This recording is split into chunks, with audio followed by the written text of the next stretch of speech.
Jean-Michel, Oui. l'Église soutient des Gilets jaunes? Non, c'est beaucoup plus subtil que ça. L'Église intervient dans le débat des Gilets jaunes. Oui. Et ça, c'est assez extraordinaire parce que l'Église, en général, un conflit social, elle reste un peu à l'écart. Elle intervient mariage pour tous ou bien PMA, elle intervient. Mais alors, les conflits sociaux, l'Église est prudente. Et depuis plusieurs jours, plusieurs dignitaires de l'Église ont pris la parole. Alors, l'évêque de Lille, Marseille, Montauban, Paris, ce matin encore dans le Figaro, Monseigneur Ravel, archevêque de Strasbourg.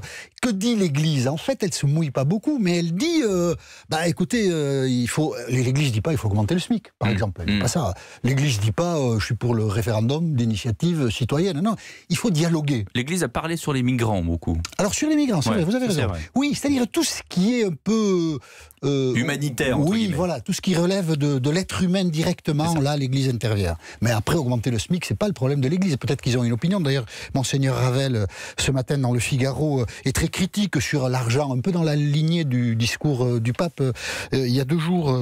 Mais quand même, beaucoup de prudence. Et en fait, ce que veut l'Église, c'est devenir un médiateur entre des gens qui ne se parlent pas. Et Monseigneur Aupetit, qui était l'invité du grand rendez-vous dimanche d'Hélène Jouan sur Europe 1, l'a dit de manière assez drôle au fond. On écoute Monseigneur Aupetit. Notre rôle, c'est de rendre service. C'est vrai que sur les ronds-points, les gens se parlent. Ils sont heureux de se parler. Pourquoi? Parce qu'il y a peu d'espace de dialogue. Notre rôle, c'est de rendre service. Je ne savais pas que c'était le rôle de l'Église, mais puisque Monseigneur Aupetit rendre service, enfin je sais pas, Darty rend service par exemple. Non, mais l'Église aussi. L'autre, il compare l'Église et Darty. Non, vous avez raison, on va pas les comparer. Donc moi, la formule m'a fait marrer. Monseigneur Aupetit est prêt à rendre service, pourquoi pas. Donc c'est le dialogue que prône l'Église entre des gens qui, d'après elle, ne se parlent pas assez. C'est vrai que certains samedis, on a l'impression que ça manque un peu de dialogue entre les uns et les autres. Et où est-ce qu'on pourrait dialoguer? Parce qu'alors ça, là, il y a une petite révolution qu'a proposé Monseigneur Aupetit, parce que dialoguer, c'est bien, mais où? On écoute l'archevêque de Paris. On a 13 000 paroisses, on a des lieux d'aumônerie, on a des lieux même de lycée, etc. On demande donc à tous les catholiques de bien vouloir ouvrir ces lieux-là pour en faire des lieux de dialogue, pas de religion. Non, il n'y a rien de religieux là-dedans. C'est-à-dire que l'Église propose que les Gilets jaunes, le préfet, le maire se retrouvent dans les paroisses pour parler de politique.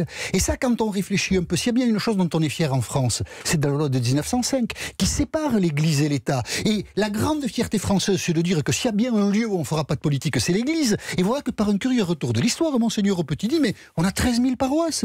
Plutôt que se réunir à la préfecture, parce que la préfecture pour les Gilets jaunes, c'est un peu aller chez l'ennemi, eh bien venez dans les églises. Et donc dans les églises, on pourrait parler de politique maintenant. Et on pourrait essayer de résoudre la plus grave crise que traverse la République française depuis 1958. Ce serait un pied de nez formidable. Alors pour l'instant, il faut bien le dire, personne n'a donné suite à l'Église, mais la crise des Gilets jaunes est tellement imprévisible, curieuse, sans précédent, que si ça se trouve, dans quelques semaines, on se retrouvera tous à l'église pour essayer de résoudre un problème politique. C'est vrai que la dernière fois qu'on avait eu de la politique dans l'église, c'était les sans-papiers avec l'église Saint-Eustache qui avait été pas occupée, c'est pas le bon mot, mais en tout cas où les sans-papiers avaient trouvé refuge avec le soutien de stars comme Emmanuel Béard qui en appelait aux politiques, on se souvient tous de ça. Et ça c'était fini parce que tout ça... C'est ancien, nous en avons, vous et moi, la mémoire, mais les plus jeunes ne s'en souviennent pas. À coups de hache dans la porte de l'église. Les CRS avaient cassé la porte et l'évacuation des migrants n'avait pas été une affaire très humanitaire ce jour-là.